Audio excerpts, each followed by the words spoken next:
the elephant in the room seems to be Putin and his access to nuclear weapons. It certainly is an unlikely outcome. At the same time, I think all the experts also thought kind of an invasion of Ukraine in general was unlikely. The pushback that they've received, obviously, from the Ukrainian on-the-ground forces is a lot more intense than they thought.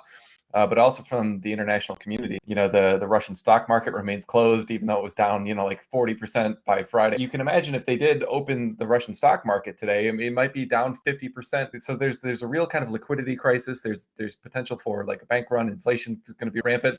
So I think this really backfired in a way that Putin was not expecting. It's not only the immediate devastation, but you could imagine a lot of the Western allies would feel an obligation to intervene. Yeah. If nuclear weapons had been used and now you've got nuclear powers going off, facing off against each other. I mean, that could have disastrous consequences. The market, we think, could gap down immediately like 15 to 40%, like global, somewhere in that range. So we bought some out of the money puts on the NASDAQ and S&P 500. So for Tesla, all news is good lately on Tesla, I feel. Giga Berlin is about to open. Giga Austin, the first delivery is already scheduled. And then the biggest news, I think, is the new China factory. Cars built in China that are exported are their most profitable cars. That was completely shocking to me. So I thought that was a really great piece of news. Giga Berlin's capacity is 500,000. This new thing is going to be 1 million, plus more profitable being built in China and exported. So anyway, we'll move on to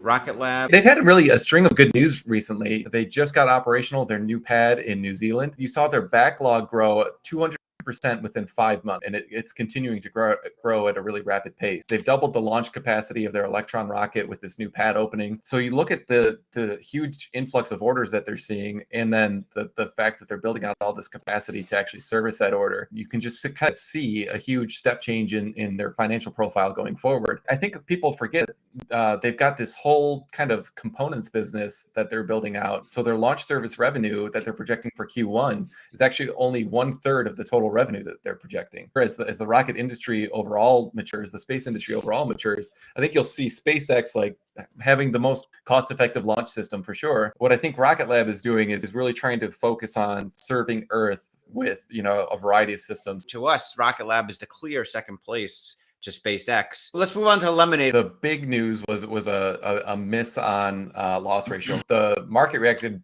very negatively as we saw, and as you could imagine, it's more likely this was kind of a one-off that they've learned from. It's going to take, I think, several subsequent quarters to kind of bolster that counter argument. They think 2022 now is going to be their year of peak losses. From there, things will really turn around, and you may have this kind of inflection point of profitability. The asymmetry opportunity is just gigantic, but it's a very highly shorted stock. Still, that's our point, and there's a big candidate for a short squeeze at some point. This could be the best time to buy it if the whole tide of the macro markets for tech and growth stocks recover. I tend not to put too much weight into kind of near-term movements in this. I don't think it'd be stock market correction. They're on the verge of being a cash cow, especially if full self-driving kind of matriculates here. I'm not sure Elon wants to do any big M&A transaction. The main leading indicator is the car insurance to me. How fast can they integrate the Metro Mile technology? So when a new plant does open, there's a couple different things. So the biggest thing that you would probably think about is the capital expenditures. They'll have to assign a useful life to the equipment. Then, within the plant, you've got some machines and the labor, the actual employees who make the products themselves. Those will generally run through your cost of goods sold. You're going to see a gross margin hit and an operating margin hit from that new plant opening. So generally speaking, as that plant gets up and running, it should improve the operating income of or the operating margin of the company.